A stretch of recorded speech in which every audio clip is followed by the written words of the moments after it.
प्रणमीय शिरसाणिमिं गुणरयण विभूषणं महावीरं सम्मत्तरयण निलयं पयडि समुक्कीर्तनं वोच्चम्।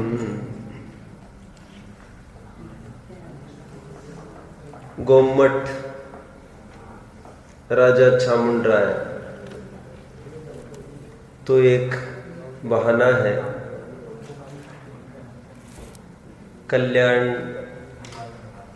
हम सबका हो रहा है। हम कोई गोमठ से कम भाग्यशाली होंगे ऐसा बिल्कुल नहीं समझना चाहिए।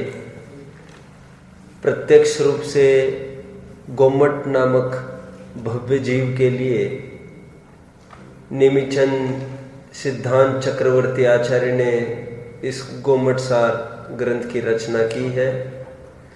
परोक्ष रूप से हम भव्य जीवों के लिए यह सुंदर ग्रंथ की रचना उत्पन्न हुई है। आज इस ग्रंथ का समापन होगा।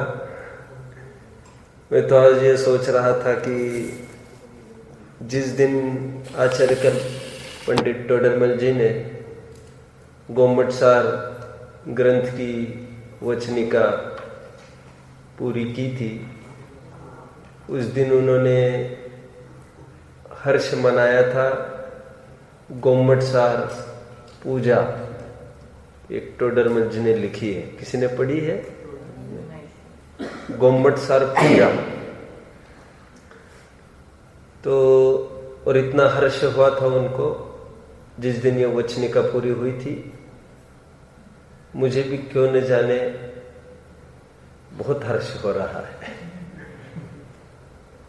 सीखने समझने के लिए पद पद पर एक एक गाथा, एक एक शब्द है यहाँ का। 8 कर्मों की ये व्यवस्था जो जैनेतर ग्रंथों में ऐसी कहीं भी किसी भी रूप उपलब्ध नहीं है। फिर वे समनभद्र स्वामी के शब्द याद आते हैं, कुशला कुशलम कर्म परलोकश्चन क्वचित एकांत ग्रह रक्तेषु नातः स्वपर बैरिषु।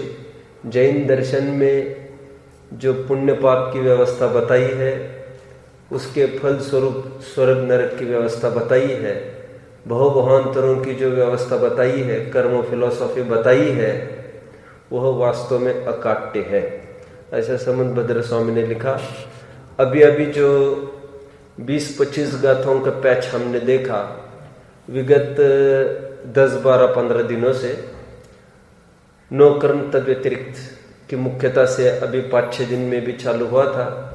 उसमें हमें ये जानने को मिला कि कौन कौन से कर्म के बहिरंग निमित्त क्या क्या है जिनसे हम बचे। क्योंकि विशिष्ट निमित्तों में आप प्रवृत्ति करोगे तो आपको विशिष्ट परिणाम हुए बिना रहेंगे नहीं। जैसे उदाहरण के तौर पर बताया था कि सम्यक्त्व के 9 कर्म तद व्यतिरिक्त आयतन, यहाँ पर प्रवृत्ति करना आयतन में। देवशास्त्र गुरु के सानिध्य में जितना समय जाता है, सदा सुखदास जी के शब्दों में, जितना समय मेरा शास्त्राभ्यास में जाता है उतना समय धन्य है, बाकी समय तो पूरा व्यर्थ है, ऐसा लिखा। इसलिए जिन लोगों ने, जिन जीवों ने अपनी संतान को ज्ञान दान कराया है, ज्ञान दान दिया है, उन्होंने मानो अपनी संतान को करोड़ों अरबों का धन दिया है। वही के वचन है पूरे। इसलिए ज्ञान दान दो, ऐसा लिखा। रोज एक शब्द पढ़ो, एक पद पढ़ो, आधा छंद पढ़ो, एक छंद पढ़ो। इतना भी जो रोज पढ़ेगा वो अल्पकाल में केवल ज्ञान का धारी होगा, ऐसा वहां पर लिखा है। तो कहने की बात इतनी सी है, इन 9 कर्म तद व्यतिरिक्त से हमको एक ख्याल में आता है कहाँ पर प्रवृत्ति करना और कहाँ से हटना, किससे जुड़ना और किससे छुटना। क्योंकि बिन जानते दोष गुणन को, तो ये संयोगों में भी लगाना। कौन से संयोग में हमको उठना बैठना और किससे दूर रहना, ये पूरा ज्ञान हमको इस करणान योग के माध्यम से चरणान योग का ज्ञान होता है। क्योंकि कायदे से कहाँ से हटना और कहाँ लगना, ये तो चरणान योग का विषय है, बाहर से। आप लोगों को कठिन पड़ रहा होगा बहुत प्रकरण। ये हमारे गवर्नमेंट सर का आज अंतिम दिन है, आज हमें पूरा करना है। अभी पकड़ में आएगा थोड़ा थोड़ा, 1-2 गाथाएं चलनी है आज। वैसे एक बात रही थी पूर्व प्रकरण की, बात ये रही है कि हमने देखा था वे 57 प्रकृतियां जो पुद्गल विपाकी है, उन सबका नौकर्म तद व्यतिरिक्त देह बताया गया, 5 शरीर की प्रकृतियों को एक्सक्लूड करके, क्योंकि उनको उनका देह स्कंद बताया गया था। अब सबको ज्ञान में होगा। और 57 प्रकृतियों का कुछ सैंपल भी हमने यहाँ पर करके देख लिया था कि उनका नौकर्म तद व्यतिरिक्त शरीर किस प्रकार है। अभी इसके साथ ही साथ नाम कर्म की 93 प्रकृतियों में से 4 गत्यानुपूर्वी तो गई, फिर ये 62 पुद्गल विपाकी गई, फिर बची 27 प्रकृतियां, ठीक है ना जो मैं कह रहा हूं। तो 27 प्रकृतियां जो जीव विपाकी बची, उन 27 प्रकृतियों का तो 5 जाति का हमने देखा था द्रव्येंद्रिय, और 4 गति का भी देखा था नौकर्म तद व्यतिरिक्त अपने अपने क्षेत्र। तो इन 9 को माइनस कर दो 27 में से, कुल बची 18। तो यह 18 नाम कर्म के अंतर्गत 18 जीव विपाकी प्रकृतियां, ये गति जाति 9 को छोड़कर। तो इन 18 का भी नौकर्म तद व्यतिरिक्त देह ही बताया जा रहा है। कितने जन बात को समझ रहे हैं? आपका ध्यान नहीं है कार्तिक? सुना है तो क्या समझ में नहीं आ रहा है? आ रहा है तो हाथ ऊपर करो, मुझे समझना चाहिए ना। तो सब हाथ ऊपर कर रहे हैं। मैंने कहा ये क्या बात है? ठीक है, 2-4 इसके भी सैंपल से देख लेगा अपन। जैसे उदाहरण के तौर पर ये कह रहे तीर्थंकर प्रकृति, तो तीर्थंकर प्रकृति का नौकर्म तद व्यतिरिक्त क्या? नौकर्म तद व्यतिरिक्त मतलब बहिरंग निमित्त। तीर्थंकर नाम कर्म की प्रकृति है, सर्वोत्कृष्ट पुण्य प्रकृति जो मानी जाती है। घाती में तो पुण्य प्रकृतियां होती ही नहीं है। अघाती कर्मों की प्रशस्त प्रकृतियों में भी सर्वोत्कृष्ट प्रकृति मानी जाती है तीर्थंकर प्रकृति। तो उन तीर्थंकर प्रकृति जब उदय में आएगी, वो तीर्थंकर प्रकृति तो किसी को दिखती नहीं है, कर्म तो दिखता ही नहीं है ना, है तो मूर्तिक। लेकिन सभी स्कंद हमारे आंखों से दिखते ऐसा नहीं होता है। हाइड्रोजन है और क्लोरीन है, दोनों गैस है, दोनों ही नहीं दिखते।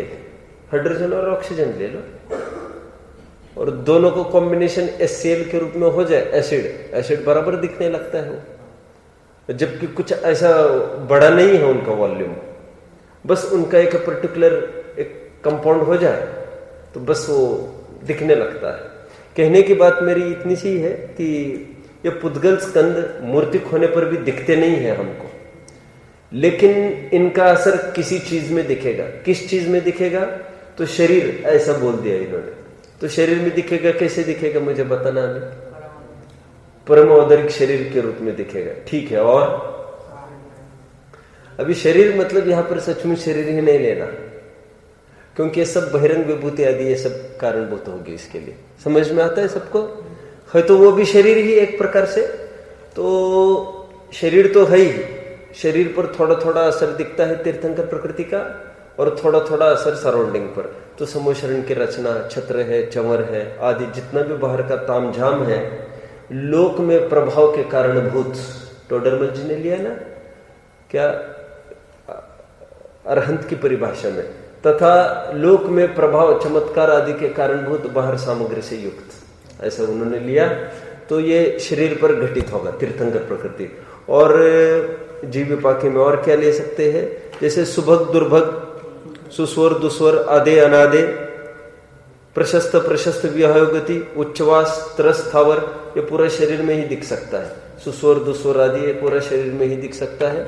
ये बाहर कैसे दिखेगा? तो ये सब समझ लेना। हम अभी आगे बढ़ते हैं, जो अंतिम 2 गाथाएं रही है उसको देखते हैं। ठीक है, 84वीं और 85वीं गाथा चलेगी। ये प्राकृत है हमारे पास, ये प्राकृत की मूल गाथा है, हम पढ़ेंगे और फिर उसी में से अर्थ निकालने का प्रयास करेंगे। अभी थोड़ा सा सरल चलेगा। हाँ, प्रकरण नए जीवों को डरने की आवश्यकता नहीं है। वैसे तो कुछ ही कठिन रहता ही नहीं है। देखो, आपने ये सब पूरा पार किया है, अभी यहाँ तक आए हैं, अभी कठिन लग रहा है क्या आपको कुछ? अभी ऐसा लग रहा है इसमें तो कुछ ही नहीं था ऐसा खास जिसका हवा हमारे दिमाग में बना है। तो हम शांति से पढ़ते हैं, कुछ भी चीज समझते हैं तो हम सब समझने लायक ही तो मालपुरुष है। आचार्यों को पक्का विश्वास था ये सब समझ में आएगा उनको इतना विश्वास था। और उनको ये भी तो मालूम है आयु बुद्धि बल घटेगा, तो बुद्धि घटेगी ये भी जानते ही है, और उस हिसाब से ही उन्होंने लेखनी चलाई। और जो पकड़ में नहीं आएगा तो वो लिखा ही नहीं है उन्होंने ऐसी कोई चीज। तो ये सब हमारे ज्ञान गोचर चीज है। देखिए 84वीं गाथा हम पढ़ते हैं। उच्चस्सुच्चं देहं नीचं नीचस्य बोधिनो कम्मं दाणादिचौक्काणं विखगणगपुरीसपहुदीहु। देखिए क्या कहते हैं। ज्ञानावरण, दर्शनावरण, वेदनीय, मोहनीय, आयुष्क नाम 6 प्रकृतियों की चर्चा हुई। 2 प्रकृतियों की चर्चा चलेगी, 2 गाथाओं में चलेगी, 84, 85। इस 84वीं गाथा में गोत्र की चर्चा की है। तो गोत्र के 2 भेद होते हैं, उच्च गोत्र और नीच गोत्र। मूल वर्गीकरण इसी रूप चलता है। उच्च गोत्र प्रशस्त प्रकृति है, नीच गोत्र अप्रशस्त प्रकृति है, पाप प्रकृति है। तो गोत्र कर्म के 9 कर्म तद व्यतिरिक्त बताए जा रहे हैं। 9 कर्म तद व्यतिरिक्त ये शास्त्रीय शब्द है। 9 कर्म तद व्यतिरिक्त का मतलब है बहिरंग निमित्त। क्योंकि बहिरंग निमित्त इसलिए बोल रहा हूं, ये कर्म का उदय स्वयं अंतरंग निमित्त है।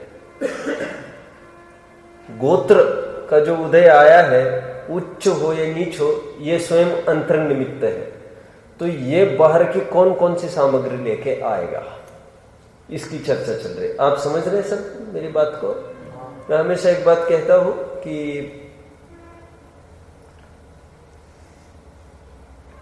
कोई इरेजर भूल जाता था स्कूल में लाना, हमारे टीचर हमेशा कहते थे you are barber without eraser. क्या कहते थे? ऐसा नाई हो सकता है जिसके पास उस्तारा ही नहीं हो, तो नाई उस्तारे से युक्त ही रहता है। हमको दाढ़ी बनवानी है तो हमको सामग्री लेके नहीं जाना है वहां पर, हमको बस जाके बैठना है। सब सामग्री तो है ही उसके पास।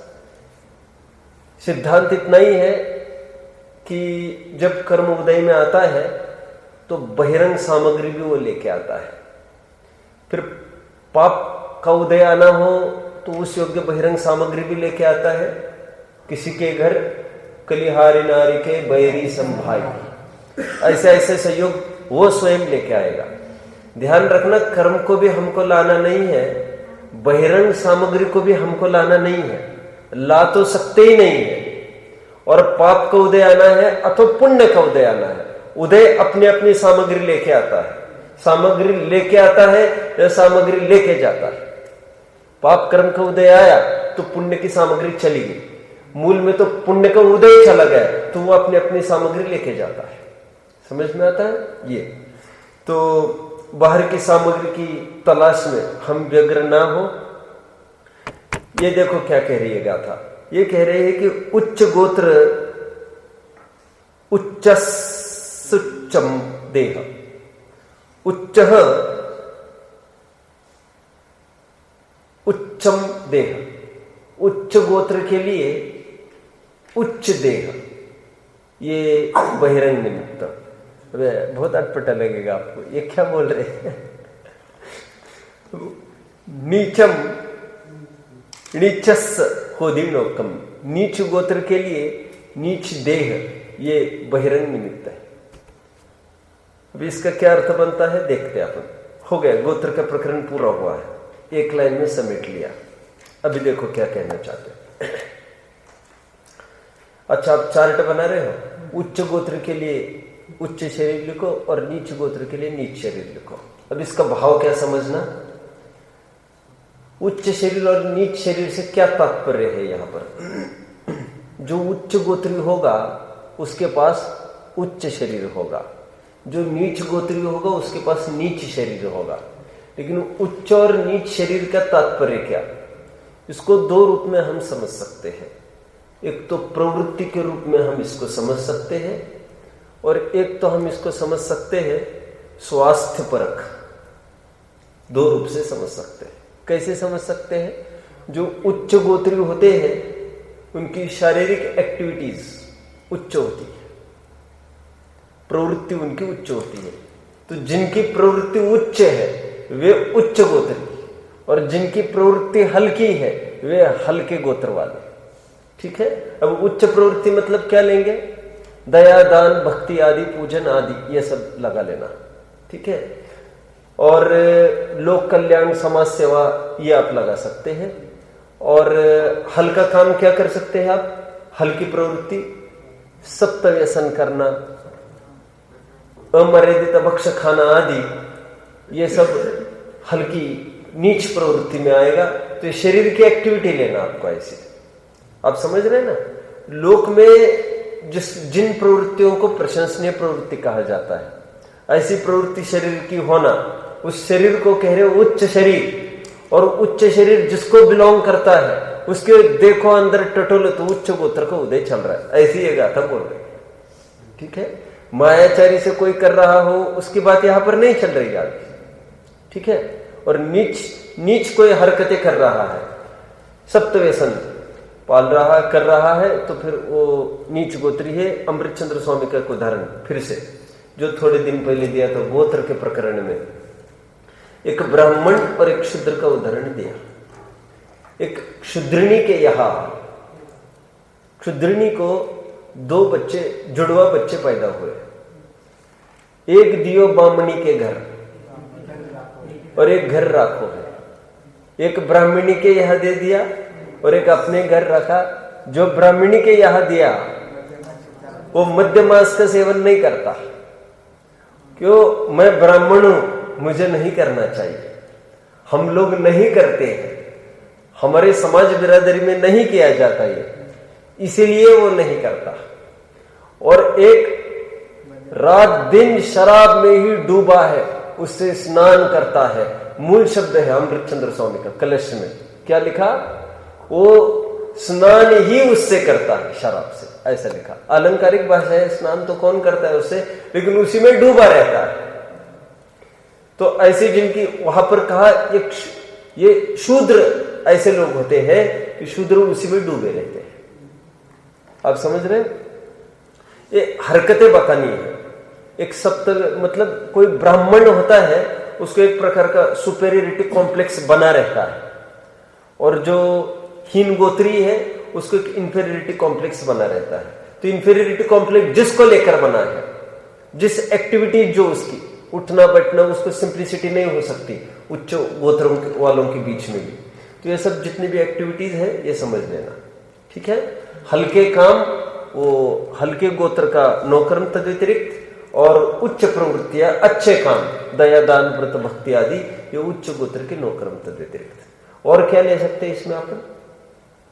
देखो, मैं वैसे ही सोच रहा था अभी, अपन शराब के रूप में भले इसको बोल रहे हैं, कोई शराब पीता हो, कोई कुछ करता हो, लेकिन शराब के नाम पर भी जो जितना नशा करता है वो, और जिसको एक प्रकार से हल्कापन माना जाता है सज्जनों की दृष्टि में, और ऐसी कई चीजें ले सकते हैं आप। देखो, जैसे देखो, अभी शराब पीना वो अपना धर्म मानता है। कौन? नीच गोत्री वाला। चोरी करना भी वो अपना धर्म मानता है। और उसमें कुछ भी अटपटा नहीं मानता हूं, मतलब उसमें क्या हो गया, अटपटापन जो नहीं लग रहा है उसको, वो नीच गोत्रपने की निशानी है उसकी। ठीक है, अब मुझे तो ये कहना है कि जैसे वो चोरी करता है, एक टोडरमल जी ने भी उदाहरण दे एक जगह, कुल अपेक्षा व्यवहार भाषा मिथ्या दृष्टि में, ज्ञान में है आपको, वो पकड़ा गया चोर, अदालत में खड़ा कर दिया गया उसको। बोलो चोर बयान में क्या बोल रहा है अपने, चोर क्या बोल रहा है अपनी तरफ से, चोर ये बोल रहा है भैया मेरा तो पीढ़ी दर पीढ़ी पेशा है, मैं और क्या करूं, मतलब उसको चोरी करना पाप लगता ही नहीं है। तो लेकिन इतने मात्र से उसकी रिहाई होगी क्या, उसको छोड़ देंगे क्या, बिल्कुल नहीं होगा ऐसा।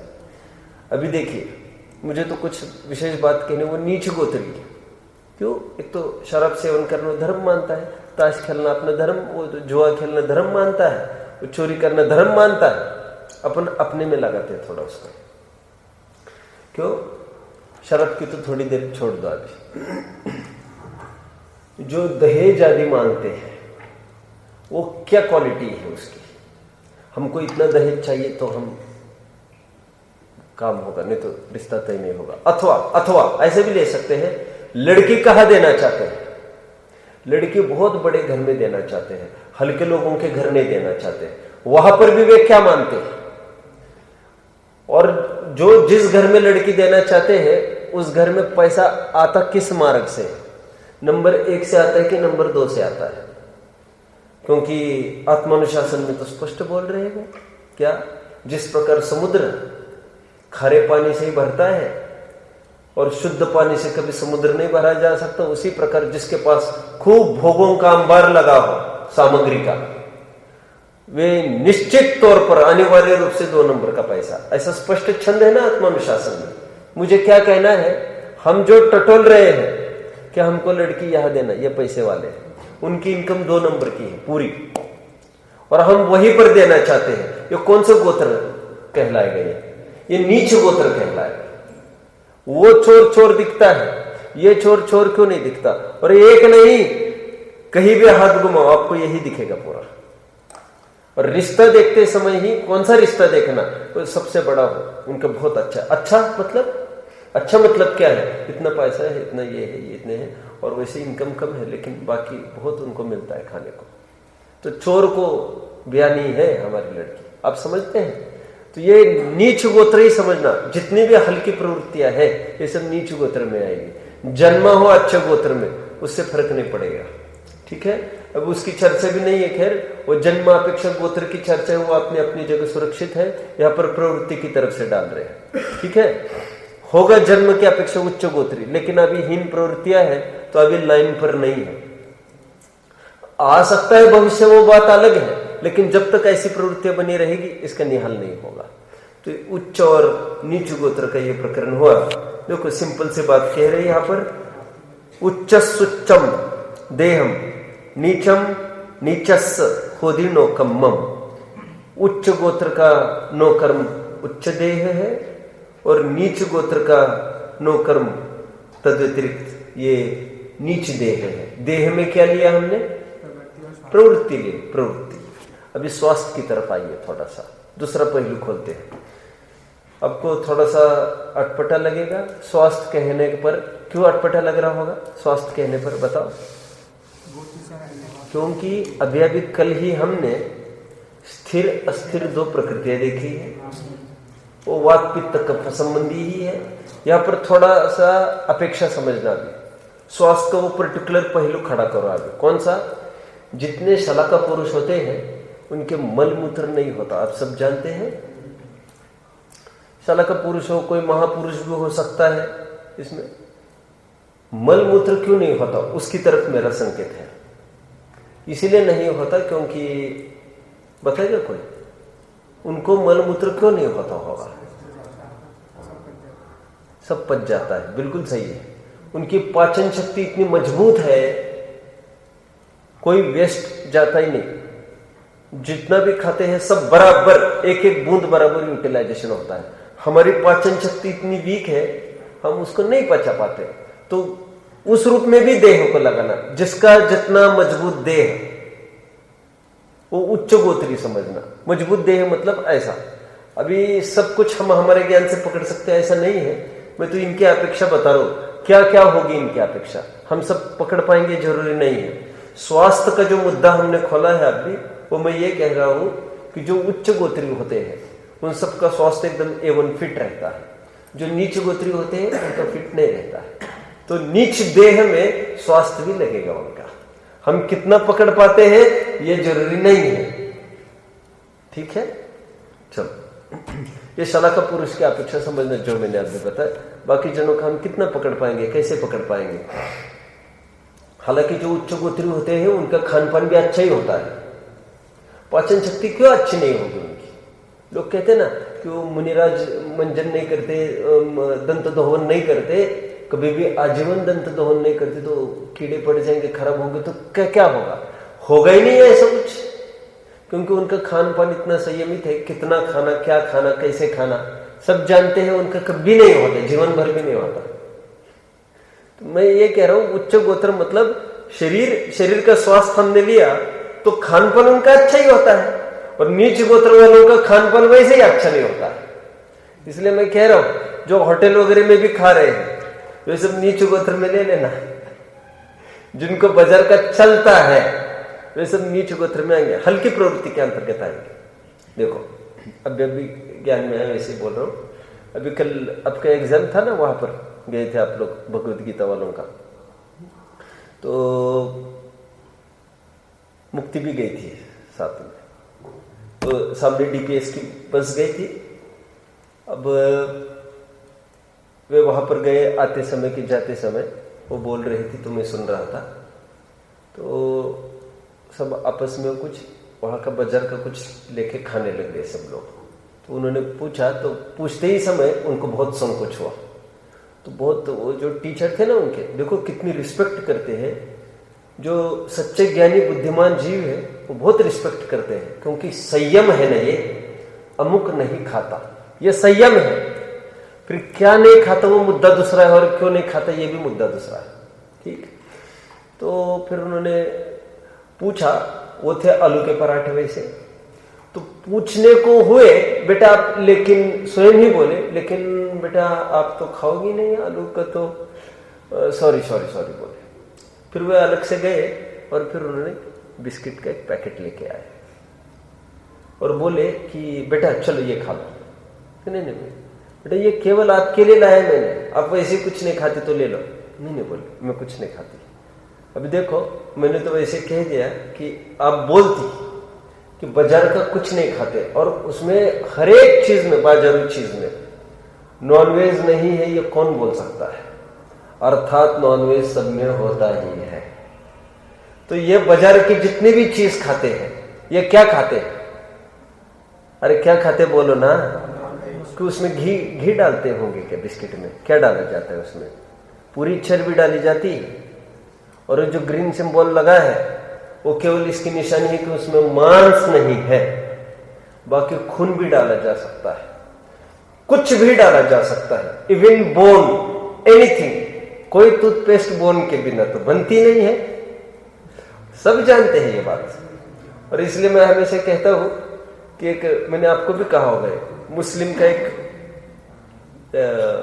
इस्लामिक अपील एक मेरे पास, मैंने कहा था ना आपको, एक 8 पन्नों का एक बंच है मेरे पास, सर्च करेंगे मैं आपको दे दूंगा, वैसे मुझे काम में नहीं आता, तो आप आपस में फोटोकॉपी करके आपके पास रख लेना, जिसमें उन्होंने अपने इस्लामिक ट्राइब को, ये पूरे अपने समाज के लोगों को एक अपील की थी 4-5 साल पहले दिल्ली में, कि आप बाजार की ये चीजों का प्रयोग ना करो।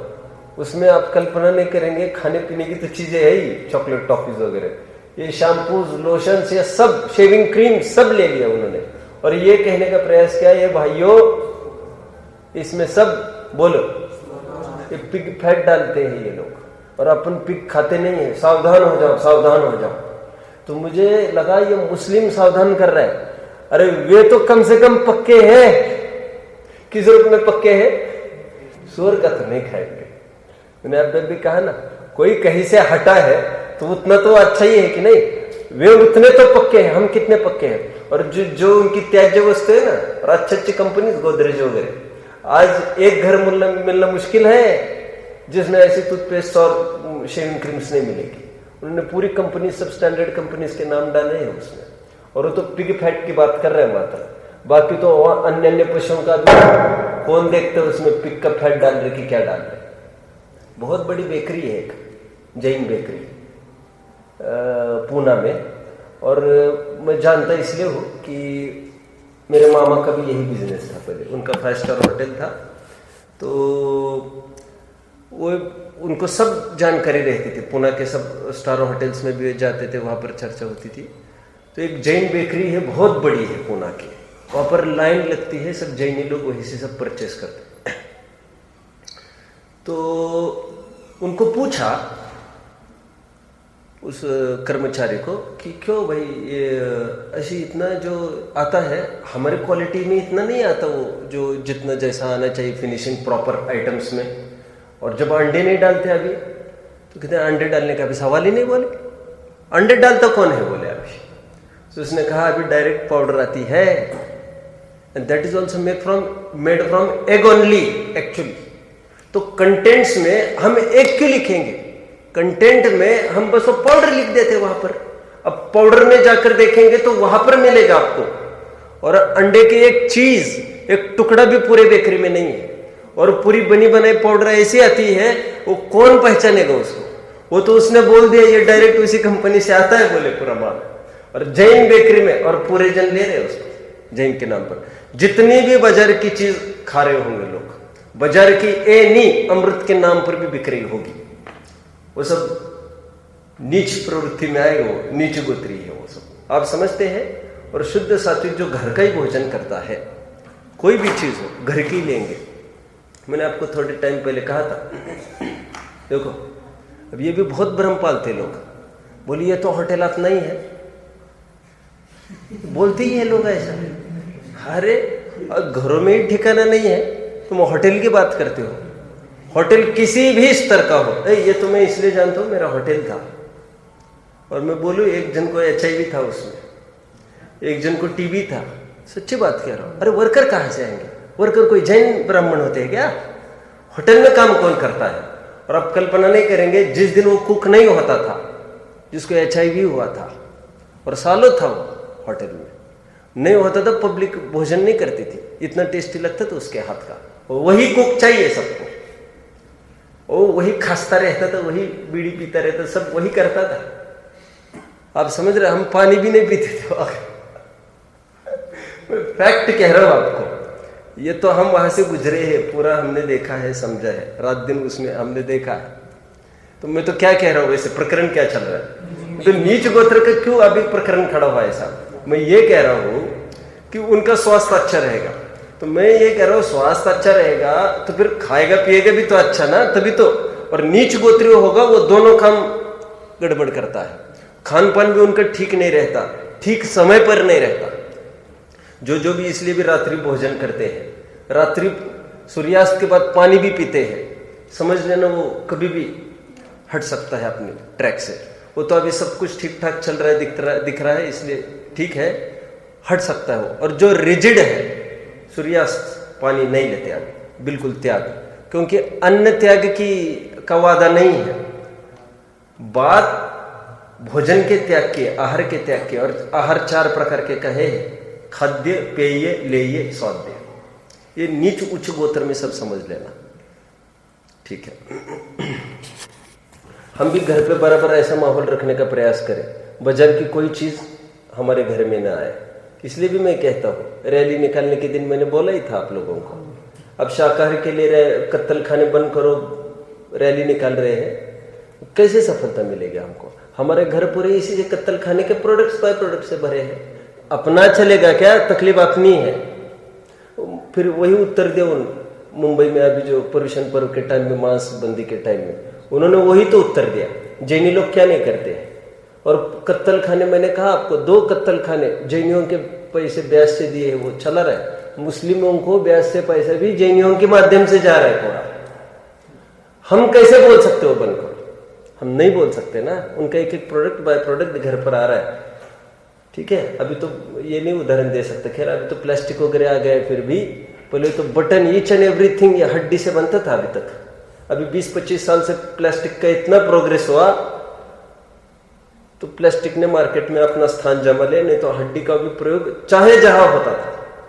अभी तो लाइट वेट वगैरह सहज वो प्लास्टिक आ गया है, तो स्क्रैप के रूप में वैसे ही फिकता था पहले ये, अभी उसको कुछ आइटम बनने लग गए हैं। खैर, कहने की बात इतनी है कि उच्च गोत्र के लिए उच्च प्रवृत्ति होना चाहिए। प्रवृत्ति में खान पान, आगे पहनना ओढ़ना, ये डिसेंट हो, वे उच्च गोत्री है।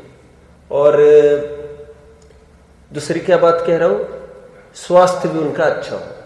और नीच गोत्री में जिनकी नीच प्रवृत्ति हो और स्वास्थ्य भी हल्का हो, खान पान भी हल्का है तो स्वास्थ्य भी हल्का है, ये नीच गोत्र में चला जाएगा। ये मूल गाथा, उसका स्पष्टीकरण मैंने मेरी तरफ से कुछ नहीं किया है। स्पष्टीकरण पढ़ेंगे आप इसका, तो मैंने उसको थोड़ा सा खोलने का प्रयास किया है, ठीक है। वैसे बीच में एक बात आई है तो मैं बोल दे रहा हूं, आगे अंतराय से भी जुड़ी है, ये अंतराय को देखना है। अभी मैंने आपको एक बार और याद दिलाया होगा, 1935 में इंदौर में एक स्पीच हुआ था महात्मा गांधी जी का, बताया था मैंने। सुबह 5 से लेकर 6 बजे तक का टाइम दिया था उनको। सुबह 5 बजे स्पीच, और पूरे फैक्ट्री के वर्कर्स को वो स्पीच था, तो हजारों पब्लिक उसमें भी आई थी। तो 5 से लेकर 5:50-52 तक वो उनका भाषण चला। उस भाषण में गांधी जी ने खूब प्रेरणा करी कि भाइयों, आपको घर की चक्की से बना आटा ही आपको खाना चाहिए, एक। फिर उन्होंने कहा था कि वो तब वो चालू हो गया था संक्रमण, पाश्चात्यकरण, ये सब चालू हो गया था तब, तो उनको कहने की आवश्यकता पड़ी। फिर उन्होंने कहा था कि तेल भी अपने घर का बना लेवे, फैक्ट्रीज का न लेवे। 2, तीसरी बात कही थी, बोलिए। कपड़ों का प्रयोग करना है, अब स्वयं हाथ से सूत काते, और ये सब हाथ से बने कपड़े ही पहनते थे ये लोग, खादी कॉटन। तो फिर आप मिल का भरोसा ना करें, सिंथेटिक कपड़ों का भरोसा ना करें। ये 3 बातें गांधी जी ने कही थी स्पीच में। लोग आप कल्पना कर सकते हैं, लौकिक भाषण में इसकी चर्चा की थी, खान पान, उठना बैठना। अभी देखो, आप उसको राष्ट्रीयता के नाम पर ले रहे हो कि धर्म के नाम पर ले रहे हो कि अहिंसा के नाम पर ले रहे हो, आप किसी भी रूप में लो, ये अविनाभावी बनेगा सब एक दूसरों का। तो फिर अभी टाइम बचा था 5 मिनट। डॉक्टर हीरालाल जी अपने बहुत बड़े विद्वान हुए, वे वहीं पर थे, मंचासीन थे, वे भी अच्छी पोस्ट रखते होंगे वे। तो टाइम अभी 5 मिनट बचा था गांधी जी के स्पीच का, तो उन्होंने बात रखी होगी, मैं बात करूं, तो ये घोषणा हुई कि विद्वान बात करना चाहते कुछ। तो उन्होंने कहा, जो बापूजी ने अभी अभी जिक्र किया उसी के बारे में मैं कुछ कहना चाहता हूँ। बापूजी ने अभी जिक्र किया कि अपने घर की चक्की का आटा खाना चाहिए, और साथ साथ ये बोला कि ज्यादा दिन का न पीसे, ऐसा भी बोला था उन्होंने। तो मैं उसमें थोड़ी सी और बात कहना चाहता हूँ कि जैन ग्रंथों में इसका पूरा हवाला दिया है, और वहाँ तक तो ये कहते हैं कि ऋतु अनुसार 3 दिन, 5 दिन, 7 दिन ये आटे मसाले की मर्यादा कही है। भरी सभा में मेरे पास ये भी जिसको देखना है ये भी मिलेगा, पूरा लिखित, जिसको चाहिए आप ले लेना। तो आप इसको भी फॉलो करें।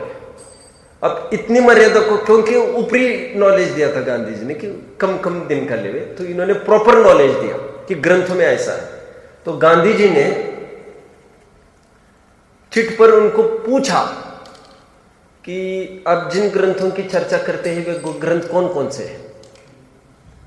तो फिर उन्होंने पलटकर चिट्ठी के पीछे ये क्रिया कोशों के नाम लिख कर दिए। तो गांधी जी ने फिर चिट्ठी दी थी, मुझे ये सब पढ़ने हैं। फिर उन्होंने सब वो पढ़ने के लिए गांधी जी को दिए थे बाद में। समझ रहे आप सब? ये सब उच्च गोत्र और नीच गोत्र के लिए मैंने इतना सारा बताया, जिनका खान पान, पहनना, उठना, बैठना सब अच्छा हो, स्वास्थ्य अनुकूल हो और निराकुलता के लायक हो। ठीक है?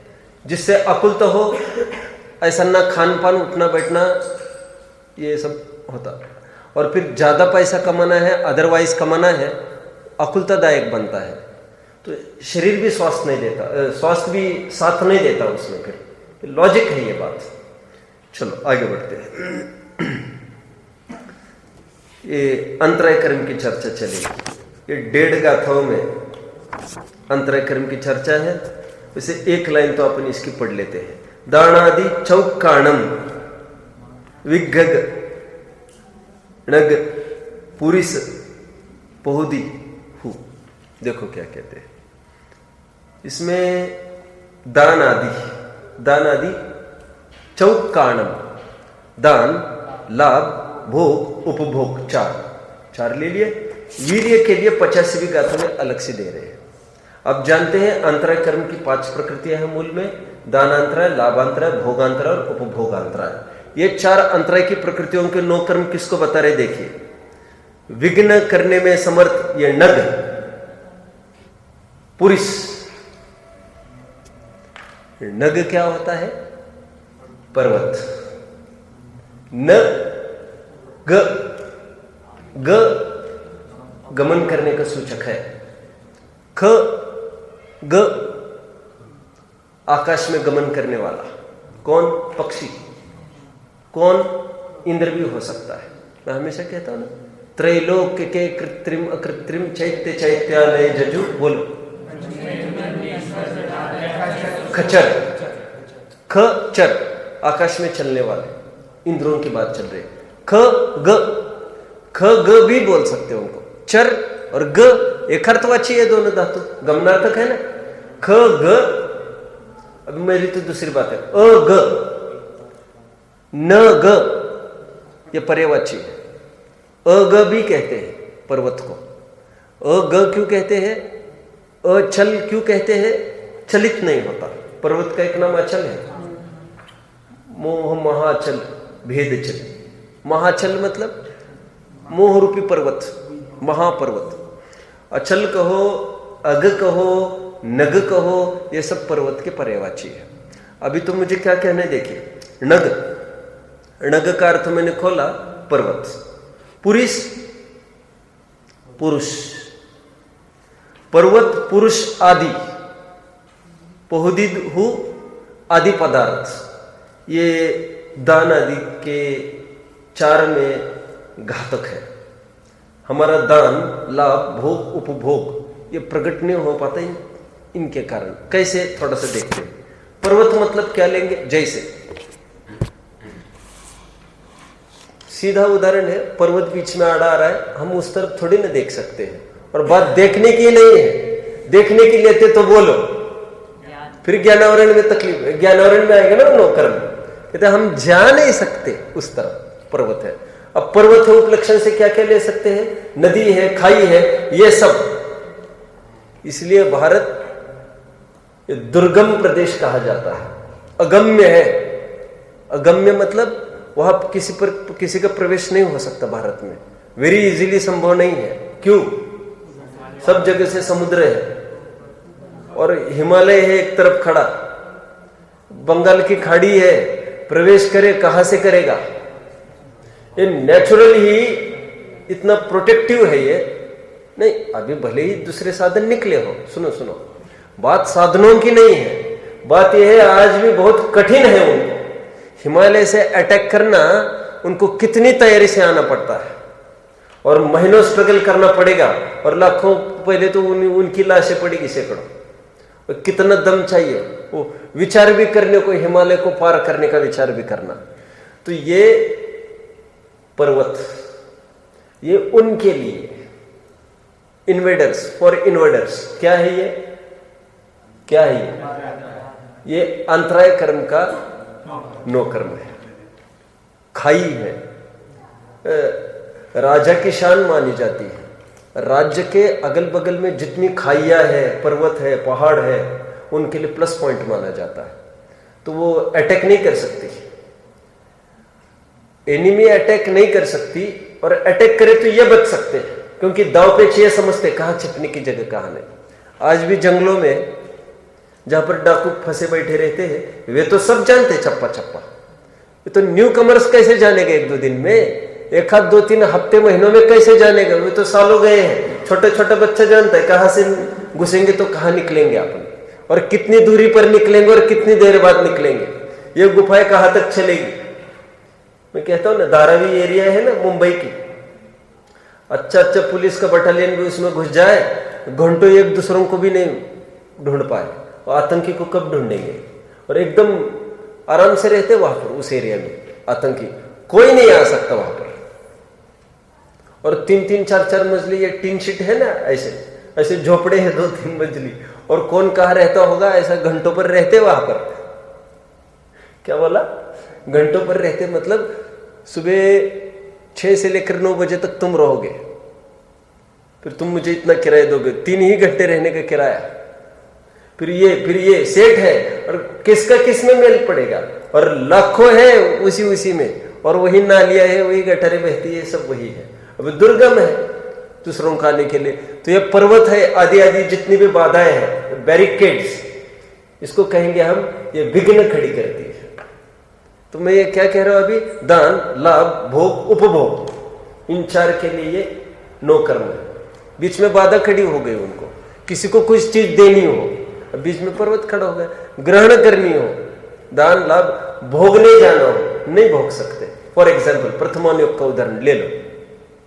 अपना मानुषोत्तर पर्वत क्या है? अपना मानुषोत्तर पर्वत क्या है? वो भी 9 कर्म ही है, लेकिन किसको कौन से मनुष्य? जिसको जाने की इच्छा है बाहर। बताओ, प्रथमानुयोग घटना, अष्टानिक का काल चल रहा है, अष्टानिक का काल चल रहा है, और सहज में देवों को उठते देखा। रानी को पूछा, ये बोले ये जा रहे नंदीश्वर द्वीप में भक्ति करने के लिए, मैं भी जाऊंगा। अरे नहीं जा सकते वहां पर, जाऊंगा मैं। अब वो विमान लेके निकला, टकराया, गिर गया, मर गया। प्रथमानुयोग में कहानी आती है, जानते हैं ना आप? फिर वो आ गया था और ये कहकर आया था, मैं दर्शन करके आया हूं। हो ही नहीं सकता, तो फिर पता चला ये उसी रूप में नहीं आए हैं, ये गत्यांतर इनका हो गया है, दूसरी गति में गए हैं, और देव बनकर ये आए हैं, और ये बता रहे हैं कि ये हो गए। क्या कहना चाहता हूं मैं, ये मानुषोत्तर पर्वत, हिमालय, नदी, खाई, ये सब बाधक है दान लाभ भोग उपभोग आदि में। ठीक है, अभी कहते हैं ना, जैसे फॉर एग्जाम्पल ये ले सकते हैं, ये कल बोल रहे थे, अभी पाकिस्तान इंडिया का बॉर्डर है, ग्रेट वॉल ऑफ चाइना है, ये सब 9 कर्म है। अपनी सुरक्षा के लिए भले किसी ने खड़ा किया है, लेकिन दूसरों के लिए, इन्वेडर्स के लिए तो वो बाधक है ना। आप समझ रहे हो? अभी और ले सकते हैं ऐसा, जो भी लेजर वगैरह वहां पर जो सिस्टम इन्होंने फिट किए, सेट किए, ऐसा ही बोल रहे थे ना, बराबर पूरी बॉर्डर उन्होंने पैक की है, और वहां से कोई गुजरेगा फटाफट वो अलार्म देने लग जाएगा। अब परसों बोल रहे थे, तो ये भी उनके लिए 9 कर्म हो गया। तो ये पर्वत का मैंने इतना खोल दिया।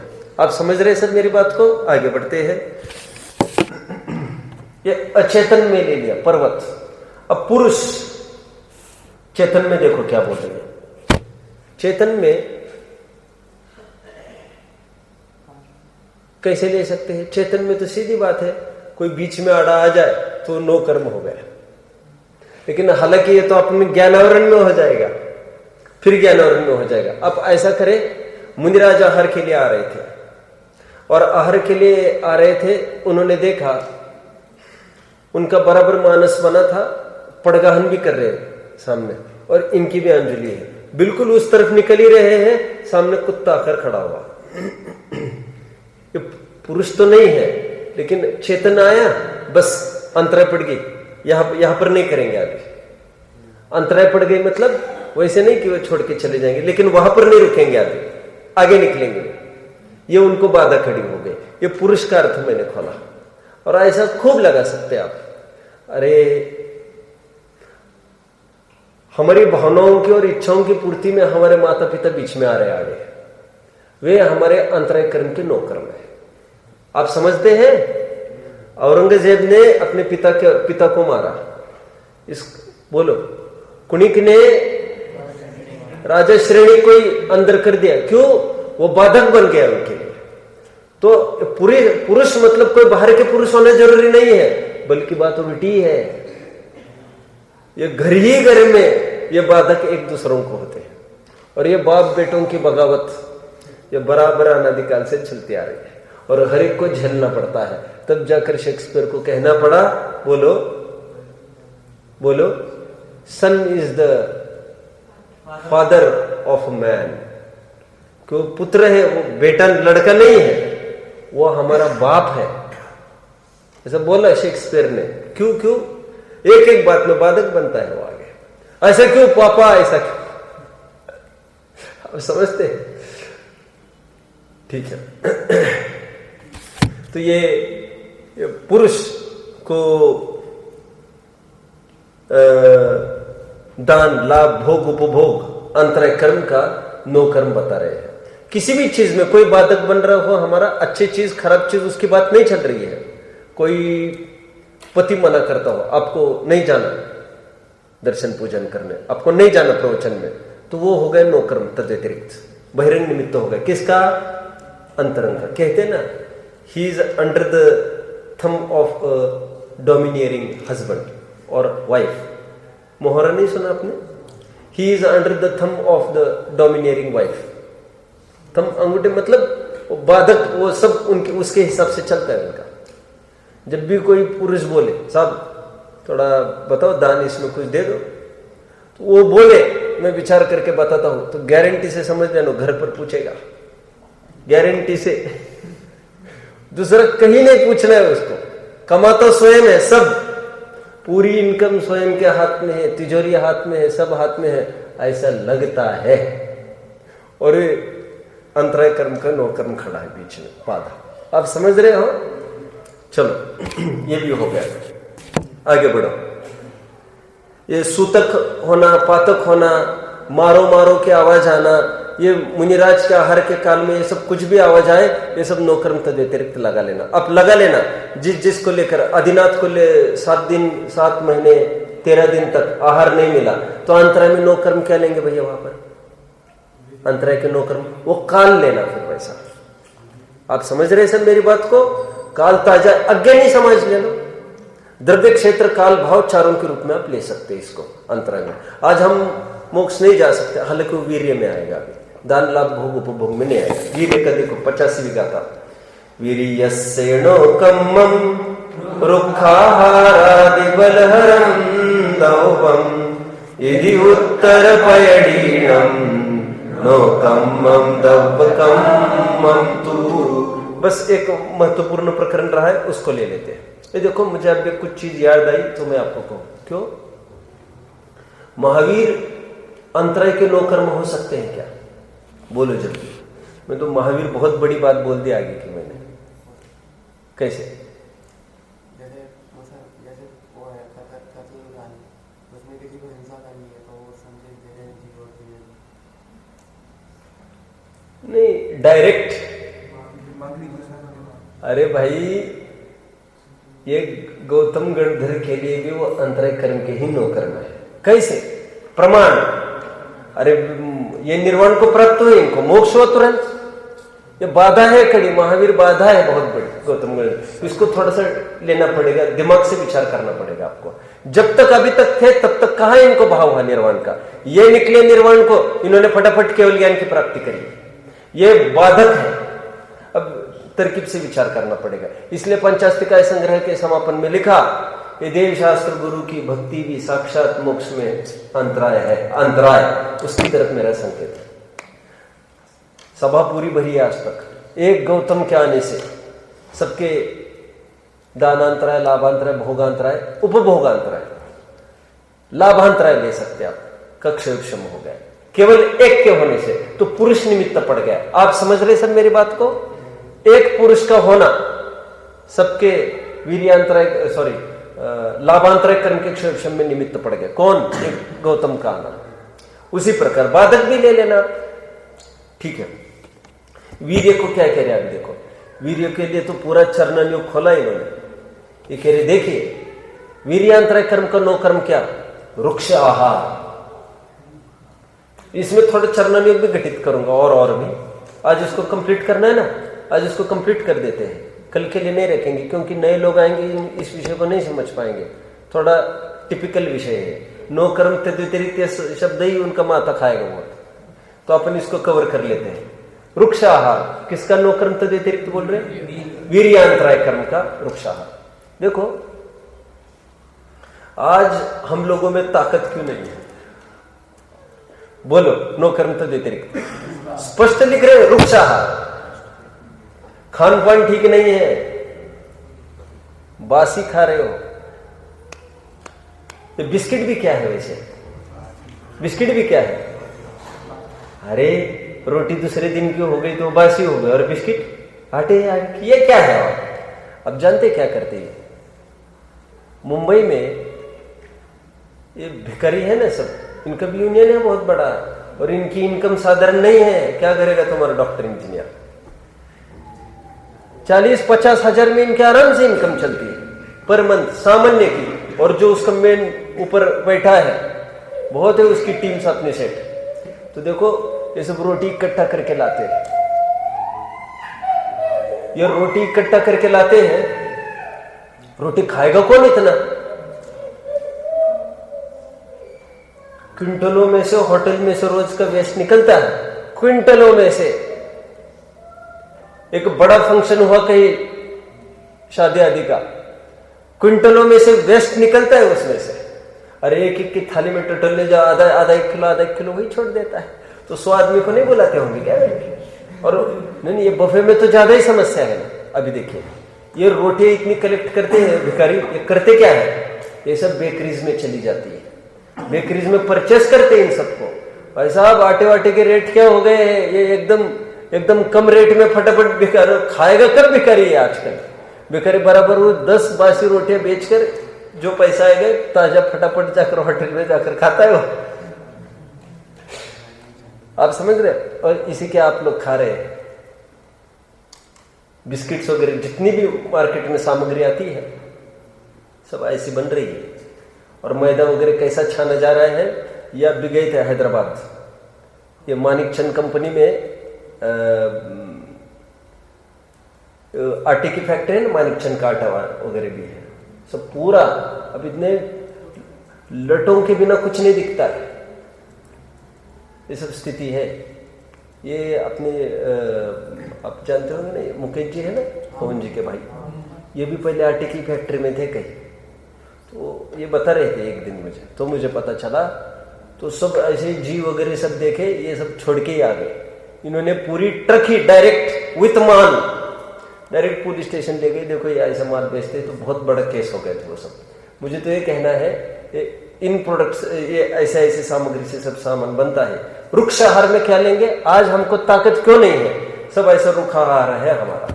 और जिनको ताकत चाहिए वो ताजा खाओ, मर्यादित खाओ, मर्यादित आटा चाहिए। देखिए अब 10 मिनट बाद भी कोई चीज, जैसे अभी सेब बनाया आपने, 10 मिनट बाद भी खाया, उसको तो वैसे खाने का मन नहीं होता। उसकी शक्ल देखो कैसे हो जाती है उस सेब की, एप्पल की, एनीवन। अब एकदम उसको बहुत देर हो गया, अच्छा उसका एसेंस भी चला जाता है। जूस की तो बिल्कुल मिट्टी पलीद होती है। जितने फ्रेश चीज है उसको फटाफट उतना ग्रहण होना चाहिए। ये फ्रीज की बदौलत, फ्रीज की कृपा से दान परंपरा खत्म हो गई और बासी खाने को मिल गए। 3 दिन का आराम, तो सब्जी रह गई, पुश नेक्स्ट टुमारो, तो बराबर उसी को गर्म करके थोड़ा सा, और लोगों को टेस्टी लगती है। तो ये रुक्षाहार, ये जितना भी ऐसा डाइट है ना, हमारे बॉडी को स्पॉइल करता है। तो जितना ताजा सामग्री आप ले सकते हैं तो ले। अब मैं थोड़ा दूसरी अपेक्षा से रुक्षाहार खोलता हूं। देखो रुक्षाहार मतलब समझते हो ना, मतलब जिसमें कस कहते हैं ना, उसमें क्या, जिसके सब मात्रा चली गई है मूल में।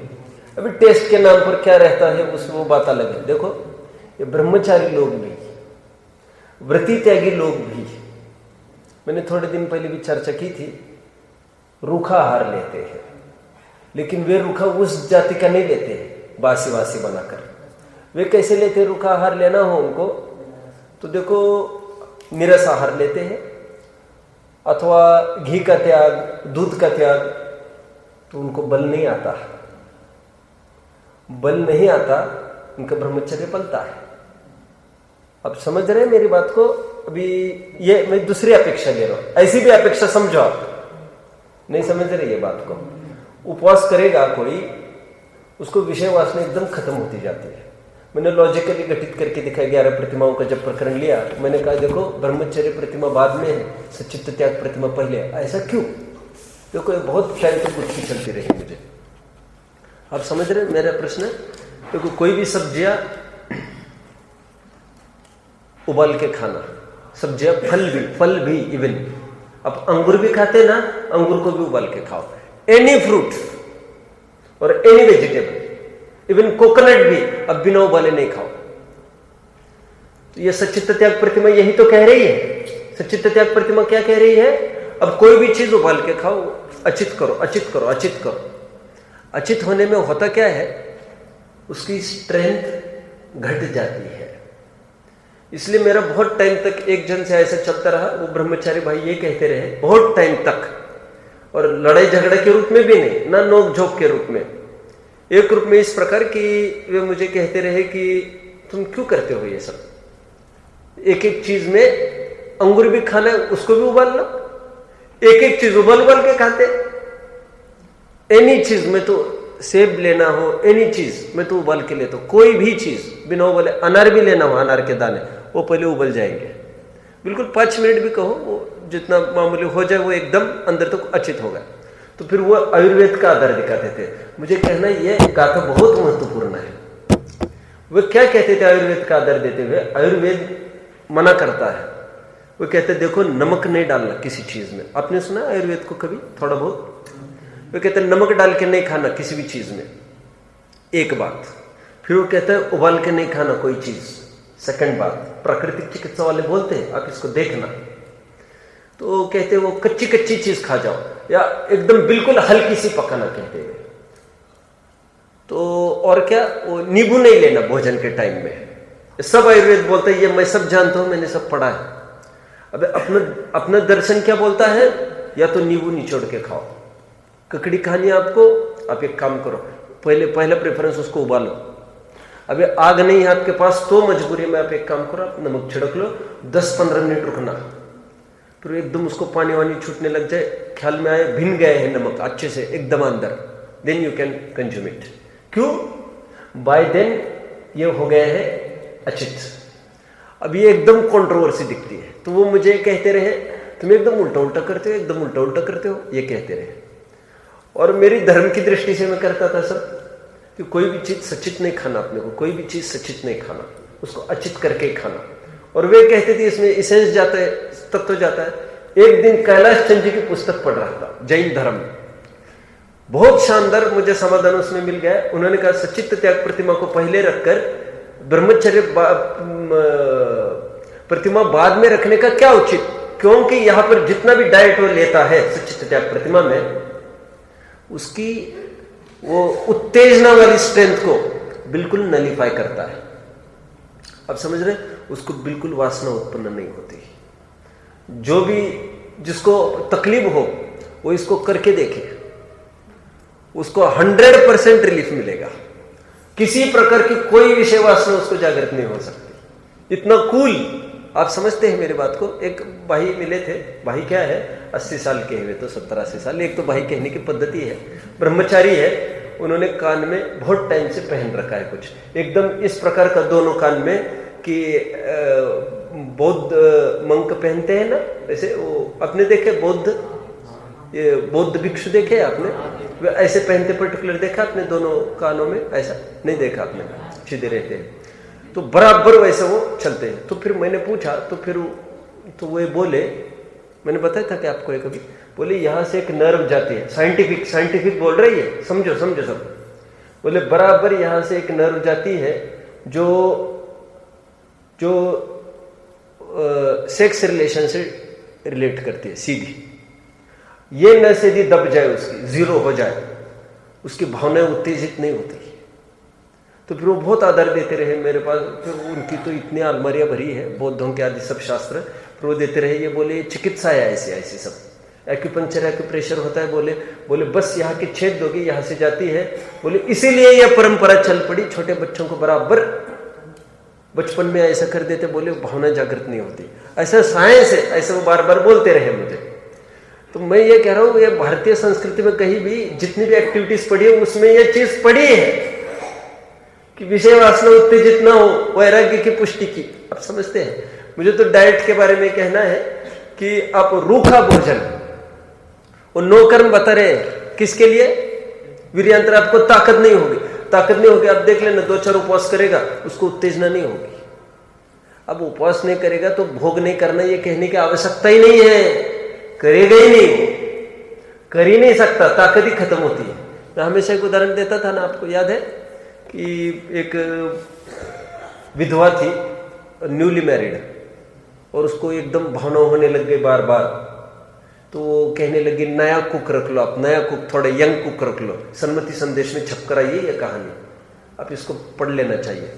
तो फिर वो समझ गए कि इसको भावना उत्पन्न हो रही है, तो उनके ससुर जी ने फिर किसी बहाने, वो धर्म के बहाने उन्होंने उपवास करना चालू किए, और मजबूरी में इसने भी चालू किए, उसकी खत्म हो गई वो भावना। कोई भी इसको पाले, ये जो आयुर्वेद भी कहता है हफ्ते में 1 दिन उपवास वगैरह चाहिए, ये सब पूरा अनुकूल है अपने स्वास्थ्य के, धर्म के, अहिंसा के। वृक्षाहार में निरसाहार, उपवास, ये सब गर्भित समझना। This is directly related with ताकत, शारीरिक ताकत। तो शारीरिक ताकत वहां से खत्म। और ये भी पक्ष समझना भक्ष्य भोजन का, आज हम रूखा भोजन खा रहे हैं इसलिए हमारे में ताकत नहीं है, और वो इम्यूनिटी पावर, प्रतिकार शक्ति खत्म होती जा रही है रोग आदि की। तो हम पोषक चीज खाएंगे तो घरेलू चीजें सब दवा के नाम पर भी, तो वह बोलिए। हाँ बोलो बोलो। एक कल मैंने जो यहाँ से बोला था उसको थोड़ा सा ठीक करना है, बोलो। खर की 16,000 योजन खर भाग की, पंख भाग की 84,000 योजन, और अबहुल की 80,000 योजन, कुल मिलाकर 1,80,000 योजन। हमने कल क्रम थोड़ा सा अक्रम कर दिया था, 16, 84 और 80,000, ऐसा उसको कर लो फॉर्म में। तो खर, पंख और अबहुल भाग, ये चित्रा पृथ्वी के 3 डायमेंशंस कल के। इस प्रकार हमारे प्रकरण पूरा हुआ है। शास्त्रीय गाथा हमने पूर्व में देख चुके थे, ये 9 आगम द्रव्य निक्षेप और क्या भाव 9 आगम द्रव्य निक्षेप और आगम द्रव्य आगम भाव निक्षेप और 9 आगम भाव निक्षेप, ये। तो अभी कल से देखते हैं।